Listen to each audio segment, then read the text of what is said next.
যিনি কথা শুরু করিতেছি মহান আল্লাহ পাকের নামে। ফেমাস একজন মানুষ, জনপ্রিয় একজন মানুষ স্টেজে অবস্থান করছেন। আমরা সবাই মিলে মন খুলে প্রাণ খুলে একটা জোরে করো তালি, জোরে করো তালি, করো তালি।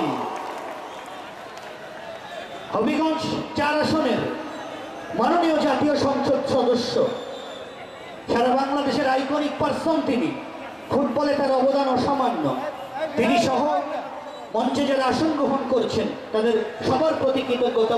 কিন্তু আমার গলার রেঞ্জটা বেড়ে যাবে, আমার কাছটাই হচ্ছে কথা বলা, এই জন্য সাউন্ডের পাশে যারা বসেছেন তাদের কাছ থেকে আগে ক্ষমা চেয়ে নিচ্ছি। ভালো আছেন? Thank you. আপনারা আমাদের পক্ষে থাকবেন আজকে।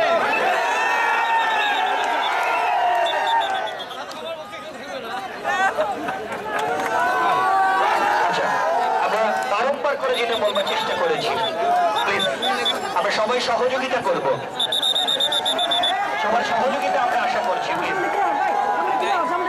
আমরা স্টেজের সামনে এবং আমাদের বামে এবং ডানে একটা দর্শকও থাকবো না। আমরা কিন্তু বারংবার বলেছি, দেখেন আমাদের প্রশাসনের সাথে নিয়োজিত পুলিশ সদস্যের ভাইয়েরা তারা বলবার চেষ্টা করছে আমাদের 97 ব্যাচ, যেটা আমাদের আয়োজক কমিটি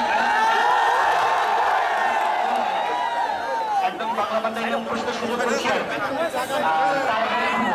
যারা জাস্টিস করেছেন,